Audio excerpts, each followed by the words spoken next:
অনুরূপ ফল লাভ করতে পারেন নাই, বরং নিজের আপন জনেরা বিরোধিতা করছে, ঠিক না? আপন জনেরা রক্তের যারা, তারা রাসূলের এই দাওয়াতের বিরোধিতা করছে। দাওয়াতটা কি? যে এক আল্লাহর ভক্তি করা, বিশ্বাস স্থাপন করা, আল্লাহ এক অদ্বিতীয়, আর মুহাম্মদুর রাসূলুল্লাহ সাল্লাল্লাহু আলাইহি ওয়াসাল্লাম আল্লাহর প্রেরিত রাসূল, এই ঘোষণা, একই ঘোষণা। অথচ এই আপন জনেরা সহ এই মক্কার কাফের সকলেই রাসূলুল্লাহ সাল্লাল্লাহু আলাইহি ওয়াসাল্লামকে উপাধি দিয়েছেন আল আমিন। কি? আল আমিন, বিশ্বাসী। এত বিশ্বস্ততা আর কেউ অর্জন করতে পারে না। তিনি ছিলেন আমানতদার, সকলে কাফের মুশরিক আপনজন পর সকলেরই তিনি আমানতদারিতা ওনার মধ্যে ছিল। দুনিয়াতে তাশরীফ আনার পর থেকে, দুনিয়াতে শুভ আগমনের পর থেকে 40 বছর পর্যন্ত এই সম্মানে তিনি ছিলেন, শিক্ষিত ছিলেন, সকলের কাছে তিনি গ্রহণযোগ্যতা ছিল, নিজেদের কারোর কাছে বিশ্বাসযোগ্যতা ছিল না। রাসূলের কাছে দিয়ে কি করতেন? আমানত রাখতেন। টাকা পয়সা, স্বর্ণ মণি মুক্তা, এগুলি আমানত রাখতেন। এই ব্যক্তিটা এতই বছর পর্যন্ত সকল মানুষের নিকট, সকল শ্রেণীর নিকট এত বিশ্বস্ততা অর্জন করলেন। এরপর যখন সময় আসলো, আল্লাহ পাক ওহী নাযিল করলেন।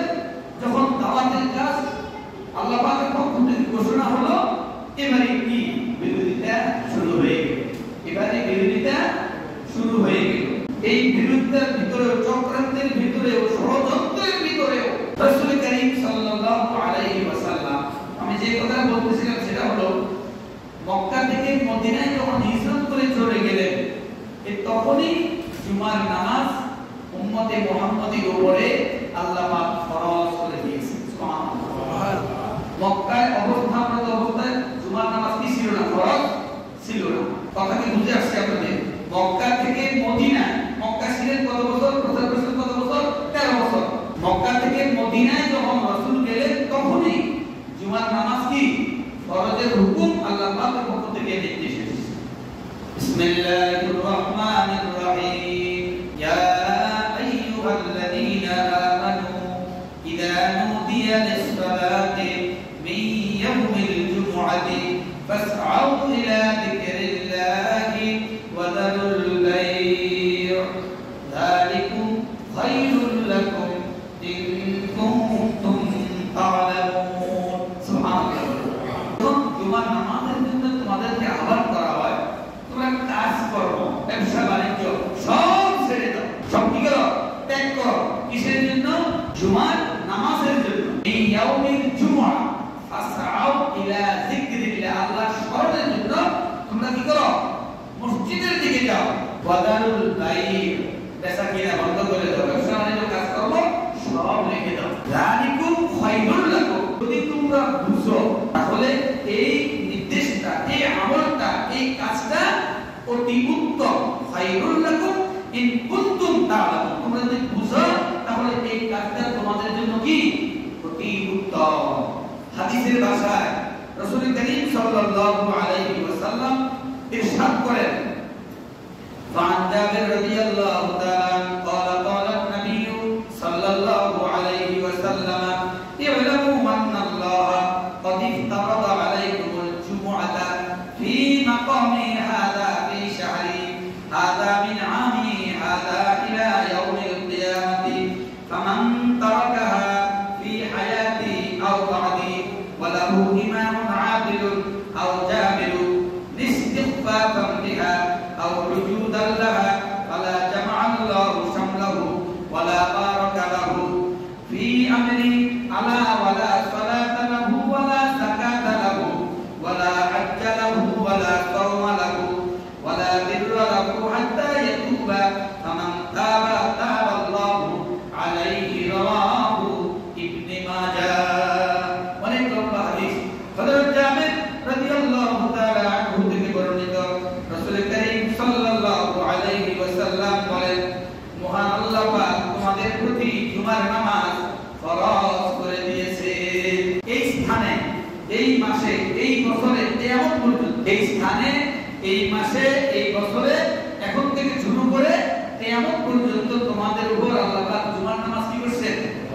ফরজ করে দিয়েছেন।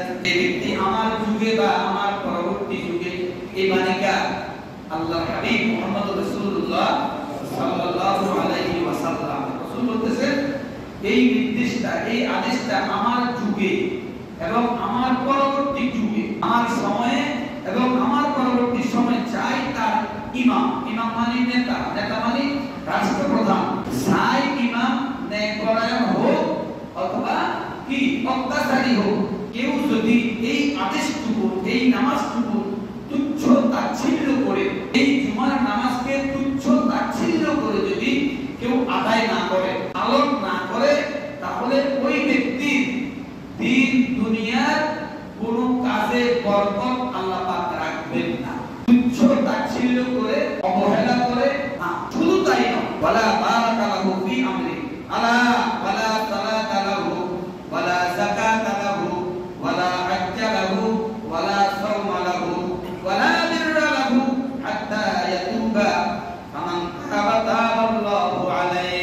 রাসূল কারীম সাল্লাল্লাহু আলাইহি ওয়াসাল্লাম আর বলেন সাবধান আলা এলান করতেছেন রাসূল সালা সাবধান হও সতর্ক হও ওয়ালা সালাতা লাহু ওই ব্যক্তির নামাজ ওই ব্যক্তির যাকাত ওই ব্যক্তির হজ ওই ব্যক্তির সাওম মানে রোজা ওয়ালা বিররা লাহু নেকি যত কাজ ওই বান্দা বান্দী করবে ওই বান্দা করবে ওই বান্দা নেকির যত কাজ করবে ওই নেকির কাজগুলো আল্লাহ পাকের দরবারে কবুল হবে না যদি সে কি করে নামাজ ওই জুমার নামাজের গুরুত্ব যদি সে না বুঝে না পড়ে ইনকার কষ্ট না যদি সে ব্যক্তি এই বুঝতে বোঝায় আরে কি সর্বনাশ হলো আলেম ওলামা থেকে বয়ান শুনছে জুমার গুরুত্ব কিন্তু আগে গুরুত্ব দেয় না এই ভুলের কারণে সে কি করে ফামান তাবাল্লাহু আলাইহি যদি সে তওবা করে খালিস দিলে যদি কি করে তাওবা করে তাহলে আল্লাহ তাআলা তাওবা কি করবেন কবুল করবেন তাকে আল্লাহ পাক maaf করে দিবেন সুবহানাল্লাহ। কে বলছে ওয়ালা সামি'না রাসূলুল্লাহি সাল্লাল্লাহু আলাইহি ওয়াসাল্লাম ইয়াকুলু আলা আওয়াদি মিনবারিহি লা ইয়ানতাহিyanna aqwamun an wada'ihiল jumu'ati aw la yahtimanna Allahu ala qulubihim thumma la yakunanna minal ghafilin রাওয়াহুল দুইজন সাহাবী থেকে বর্ণিত হযরত ইবনে ওমর এবং আবু হুরায়রা রাদিয়াল্লাহু তাআলা আনহুমা থেকে বর্ণিত তিনারা বলেন রাসূল কারীম সাল্লাল্লাহু আলাইহি ওয়াসাল্লাম নিজ মিম্বরের মধ্যে দাঁড়িয়ে রাসূল সাল্লাল্লাহু আলাইহি ওয়াসাল্লাম বলতেছে শেষ জামানায় জুমার তরককারী একদল লোক বের হবে। জুমার তরককারী একদল লোক কি হবে বের হবে আল্লাহ তাআলা তাদের অন্তরে মোহর মেরে দিবেন তাদের অন্তরের মধ্যে দিলের মধ্যে কালবের মধ্যে কি মারে দিবেন সিল গালা করে দিবেন তাদের অন্তর এই সিল গালার কারণে এই আমলের কারণে তারা আল্লাহ পাককে ভুলে যাবে নাউজুবিল্লাহ তারা বেঈমান হয়ে কিসের কারণে এই জুমার নামাজকে ইনকার করে ছেড়ে দেওয়ার কারণে আল্লাহ তাআলা অন্তরে মোহর মেরে দিবেন মোহরের কারণে তারা আল্লাহ পাককে কি করে দেবে ভুলে যাবে অর্থাৎ ভুলে গেলে তারা নেক আমলের কাজগুলো তারা ছেড়ে দিবেন বদ আমলের কাজগুলো তারা কি প্রতিনিয়ত তারা করতেই থাকবে অন্য আরেকটি হাদিস আন ইবনে আব্বাস রাদিয়াল্লাহু তাআলা قال قال رسول الله صلى الله عليه وسلم من ترك الجمعة من غير ضرورة كتب منافقا في كتاب لا يمحى ولا يبدل رواه الشافعي رسول الكريم صلى الله عليه وسلم বলেন বিনা উজরে বিনা কারণে যদি কোনো ব্যক্তি জুমা তরক করে জুমা যদি ছেড়ে দেয় জুমার নামাজ যদি না পড়ে সেই ব্যক্তি চিরস্থায়ী আমলনামায় মুনাফিক হিসেবে চিহ্নিত হয়ে যাবে। জুমার নামাজ যদি তরক করে বিনা কারণে তাহলে ওই ব্যক্তি চিরস্থায়ী মুনাফিক তার আমলনামায় লেখা হয়ে যাবে সে মুনাফিক নাউজুবিল্লাহ জালিক। জুমার নামাজের গুরুত্ব আর রাসূলুল্লাহ সাল্লাল্লাহু আলাইহি ওয়াসাল্লাম বলেন এবার ফজিলতের কথা শুনেন জুমার দিন যখন আগমন করে জুমার নামাজের ওয়াক্তে আল্লাহ পাকের পক্ষ থেকে ফেরেশতা প্রত্যেক মসজিদে চলে আসেন আমলনামা নিয়ে খাতা পত্র নিয়ে কলম কাগজ নিয়ে ফেরেশতারা সামনের গেটের মধ্যে দাঁড়িয়ে যায়, দাঁড়িয়ে গিয়ে তারা অপেক্ষায় থাকে আজকের এই পবিত্র জুমার দিনের সম্মানে, জুমার দিনটাকে মর্যাদা হিসেবে গ্রহণ করে কোন ব্যক্তি মসজিদের মধ্যে প্রথম প্রবেশ করলো ফেরেশতারা তার জন্য অপেক্ষা থাকে। ফেরেশতা যে ব্যক্তিকে প্রথম মসজিদে ঢুকতে দেখে ফেরেশতা ডাকতে থাকে, আল্লাহর বান্দা আজকের পবিত্র দিন জুমার দিন, আসো আসো, এখানে তোমাদের জন্য কল্যাণ নিহিত আছে। সুবহানাল্লাহ। যেই ব্যক্তি প্রথমেই প্রবেশ করলো মসজিদের গুরুত্ব বুঝে, জুমার দিনের গুরুত্ব বুঝে, ওই ব্যক্তির আমলনামায় ফেরেশতারা দেখে অমুকের পুত্র অমুক, তার আমলনামায় একটি উট কুরবানির সওয়াব ফেরেশতা লিখে দেয়। সুবহানাল্লাহ। যে কোনো ব্যক্তি দিনটাকে সম্মান দেখিয়ে, জুমার দিনটাকে সম্মান দেখিয়ে কাজকর্মগুলো আগে আগে ছেড়ে দিয়ে প্রস্তুতি নিয়ে যদি মসজিদে প্রথম ব্যক্তি হিসাবে আপনি যদি পদার্পণ করতে পারেন, ঢুকতে পারেন, আসতে পারেন, তাহলে আপনার আমলনামায় আজকের প্রথম দিনের প্রথম ব্যক্তির হাজিরা আপনার নামটা আল্লাহ পাক ফেরেশতার মাধ্যমে উঠায়া দিবে। আমলনামায় লেখা হবে কি? একটা উট কুরবানির সওয়াব। একসাথে যদি দুইজন ঢুকে যায়, প্রথম ব্যক্তি যদি একসাথে পাঁচজন ঢুকে যায়, পাঁচজনের নামে কি হবে? কথা বলেন। এই উট কুরবানির সওয়াব লিখে দেওয়া হবে। দ্বিতীয় যিনি পদার্পণ করবেন, প্রবেশ করবেন, তার আমলনামায় একটি গরু কুরবানি করার সওয়াব লিখে দেওয়া হবে। পর্যায়ক্রমে আস্তে আস্তে ইমাম যখন খুতবা দেওয়ার সময় হবে, ইমাম যখন খুতবা দেওয়ার সময় হবে, তখন ফেরেশতারা আমলনামা ওই কাগজপত্র গুছায়া করেন, তারা মসজিদের ভিতরে এসে ইমামের খুতবা শোনায়, মশগুল হয়ে যায়। এই জুমার দিনটা সম্মান কেমন, আমি একটা হাদিস আপনাদের সামনে বর্ণনা করতেছি। আন আবি লুবাবা ইবনে আব্দুল মুনজির রাদিয়াল্লাহু তাআলা قال قال النبي صلى الله عليه وسلم إن يوم الجمعة سيد الأيام وأعظمها عند الله وهو أعظم عند الله من يوم الأضحى ويوم الفطر رواه ابن ماجه। হযরত লুবাবা বিন আব্দুল মুনজির রাদিয়াল্লাহু তাআলা আনহু থেকে বর্ণিত, রাসূল কারীম সাল্লাল্লাহু আলাইহি ওয়াসাল্লাম বলেন, জুমার দিন হলো সপ্তাহের শ্রেষ্ঠ দিন। ইন্না ইয়াউমাল জুমুআতি সাইয়্যিদুল আইয়াম, সাইয়্যিদুল আইয়াম শ্রেষ্ঠ দিন সপ্তাহের। ওয়া আযমুহা ইনদাল্লাহ, ওয়া আযমুহা এর মাহাত্ম্য আল্লাহ পাকের কাছে অনেক অনেক অনেক বড়। এই দিনটার মাহাত্ম্য, বুজুর্গি, ফজিলত কোন দিন? জুমার দিন। জুমার দিন এই মাহাত্ম্য বুজুর্গিটা কেমন? রাসূল কারীম সাল্লাল্লাহু আলাইহি ওয়াসাল্লাম বলেন, ওয়া হুয়া আযমু ইনদাল্লাহি মিন ইয়াউমিল আযহা ওয়া ইয়াউমিল ফিতর। অর্থাৎ এই জুমার দিনটা ঈদুল আযহা, ঈদুল ফিতরের দিনের চাইতেও সম্মানিত। বলেন সুবহানাল্লাহ। ঈদুল আযহার দিন ঈদুল ফিতরের দিনের চাইতেও কি সম্মানের দিন হলো কোন দিন? এই জুমার দিন। অথচ কি অনেকে আছে কি কথা বলেন না, কোন গুরুত্বই কি না, এই জুমার দিনটা বলে দেয়। ঠিক আছে, আজকে জুমার দিন আছিল বলে দিচ্ছেন, এটা কি ইমানদারের কথা? কথা বলেন। এই জুমার দিনে আমাদের নেক আমলগুলির মধ্যে একটা আমল হলো, রাসূল কারীম সাল্লাল্লাহু আলাইহি ওয়াসাল্লাম বলেন, জুমার দিন তোমরা বেশি বেশি পরিমাণ আমার প্রতি দুরূদ শরীফ তোমরা পাঠ করবে। জুমার দিনে বেশি বেশি কি আল্লাহর হাবিব মুহাম্মদুর রাসূলুল্লাহ সাল্লাল্লাহু আলাইহি ওয়াসাল্লামের উপর মহব্বতে বেশি বেশি কি পাঠ করা?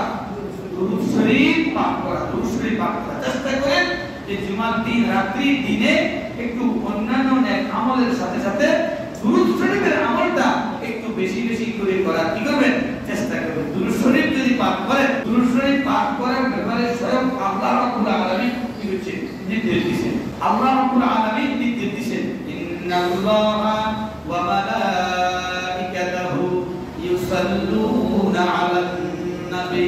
কোরআন শরীফে বলা, ইন্নাল্লাহা নিশ্চয়ই আল্লাহ ওয়া মালাইকাতাহু, আল্লাহ যত ফেরেশতা, মালাইকা, ফেরেশতার বহু বচন, মালাইকা সমস্ত ফেরেশতারা। আল্লাহ কয়, আল্লাহ নিজে এবং আল্লাহর সকল ফেরেশতারা ইউসাল্লুনা আলান নবী। আল্লাহ কয়, আমি এবং আমার ফেরেশতারা আমার হাবিবের প্রতি দুরূদ শরীফ পড়ি। সুবহানাল্লাহ। এরপরে আয়াতে আল্লাহ পাক বলেন, ইয়া আইয়ুহাল্লাযীনা আমানু সাল্লু আলাইহি ওয়া সাল্লিমু তাসলিমা। আল্লাহ পাক বলতেছেন, হে ঈমানদাররা, তোমরা আমার হাবিবের প্রতি তোমরা দুরূদ সালাম। সুবহানাল্লাহ। কি সালাম, কি দুরূদ এবং সাল্লু আলাইহি ওয়া সাল্লিমু তাসলিমা। এখানে শেষ শব্দটা কি? তাসলিমা। তাসলিমা, এই তাসলিম শব্দের অর্থ মুফাসসিরিনে কেরাম তারা কোরআনের তাফসীর লিখছেন, ব্যাখ্যা বিশ্লেষণ লিখছেন, এখন বাংলাতে ওগুলা কি বাইরে হয়ে আছে। আপনারা যদি চার্জ তাসলিমা যদি শব্দ লিখি, যদি অথবা মুখে উচ্চারণ করে যদি বলেন তাসলিমার অর্থ, তাহলে আপনাদের মোবাইলে কি আসবে, এই অর্থটা কি আপনারা নিজেরা বুঝতে পারবেন। তাসলিমা শব্দের অর্থ হলো আপনি যে সালাম দিবেন, এর আগে শব্দ সালাম, ওয়া সাল্লিমু সালাম দাও। এই তাসলিমা বলেছেন, তাসলিম শব্দের অর্থ হলো সালাম দিবা সম্মানের সাথে। কেমনে? সম্মানের সাথে, ইজ্জতের সাথে, তাজিমের সাথে। এবার তাজিমটা আপনার কাছে, আপনার বিবেকের কাছে প্রশ্ন, কিভাবে সালাম দিলে তাজিম হবে, কিভাবে সালাম দিলে সম্মানের হবে, কিভাবে সালাম দিলে আল্লাহ এবং আল্লাহর রাসূল খুশি হবে, সেটা আপনার কাছে। কার কাছে? ব্যক্তির কাছে। আপনি যদি মনে করেন আপনি রাসূলের প্রতি সালাম দিলেন বসে বসে, অসুবিধা নাই। যদি আপনি সালাম দেন শুয়ে শুয়ে, কি অসুবিধা নাই। যদি আপনি দাঁড়িয়ে দাঁড়িয়ে সালাম দেন, অসুবিধা আছে না? এখানে অসুবিধা আছে না, বুঝলেন? স্ত্রীর কাছে এই দাঁড়ায় সালাম দিতে গেলে কি আছে? অসুবিধা। এখন এখানে এই কথা বলা হয় নাই দাঁড়িয়ে দিও না, বসে দাও, কি বসে দিও না, শুয়ে দাও, এই কথা বলা হয়। বলছেন কি সাথে? তাসলিম বলে সম্মানের সাথে, তাজিমের সাথে, তাকরীমের সাথে, আদবের সাথে। এবার আদবটা আপনি কিভাবে প্রদর্শন করে আল্লাহর হাবিবকে খুশি করবেন, এটা আপনার কাছে।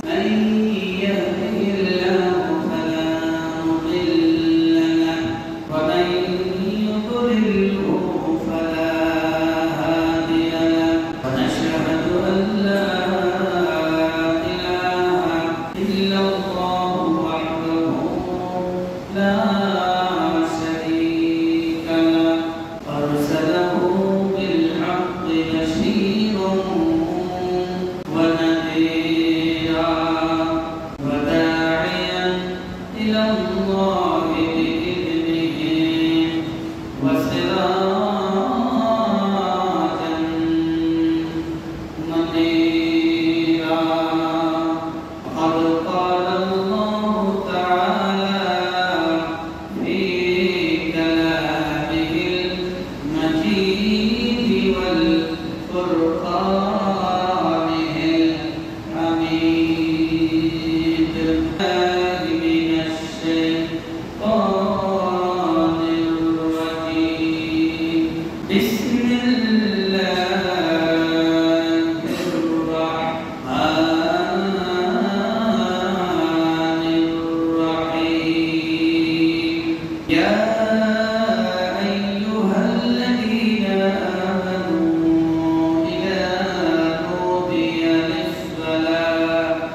এটা এটা হলো সফর চাঁদ। এই সফর চাঁদের আজকে হলো 27 তারিখ। রওজাতুল আওরাদ নামক কিতাবে আছে যে রবিউল আউয়াল চাঁদের পহেলা তারিখ রাত্রি মাগরিবের নামাজ শেষ করে এশার নামাজের পূর্বে মনে রাখবেন বাড়িতে ঘরে আল্লাহর বান্দিরা যারা আছেন আন্তরিকতার সাথে আলোচনা এবং আমলের কথাবার্তাগুলো শ্রবণ করার চেষ্টা করবেন আমলের নিয়মে। রবিউল আউয়াল চাঁদের প্রথম রাত্রি মাগরিব নামাজ পড়ে এশার নামাজের আগে তো আল্লাহ বান্দা বান্দি নবী প্রেমিক নবীর মুহাব্বতের উপর যদি দুই রাকাতে 8 নিয়তে 16 রাকাত নামাজ নফল কি আদায় করার পরে যদি দুরূদ শরীফ এটা আল্লাহুম্মা সাল্লি আলা সাইয়্যিদিনা মুহাম্মাদিন মিন নাবিয়্যিল উম্মিয়্যি ওয়া আলিহি ওয়া সাল্লাম এই দুরূদ শরীফ 1000 বার পাঠ করে এই আমলের উসিলায় আমলের বিনিময় আমলের দ্বারা রাসূল করিম সাল্লাল্লাহু আলাইহি ওয়াসাল্লামের জিয়ারত আল্লাহ পাক তাকে নসিব করাইবেন। সুবহানাল্লাহ। যদি প্রথম রাত্রিতে না হয় দ্বিতীয় রাত্রিতে আমল, দ্বিতীয় রাত্রিতে না হলে তৃতীয় রাত্রিতে এই আমল। এভাবে 12 তারিখ পর্যন্ত এই আমলটুকু কোন আশিকে রাসূল যদি কি করেন আমল করেন একদিন না একদিন ওই ব্যক্তি রাসূল পাক সাল্লাল্লাহু আলাইহি ওয়াসাল্লামের জিয়ারত আল্লাহ পাক নসিব করাইবেন।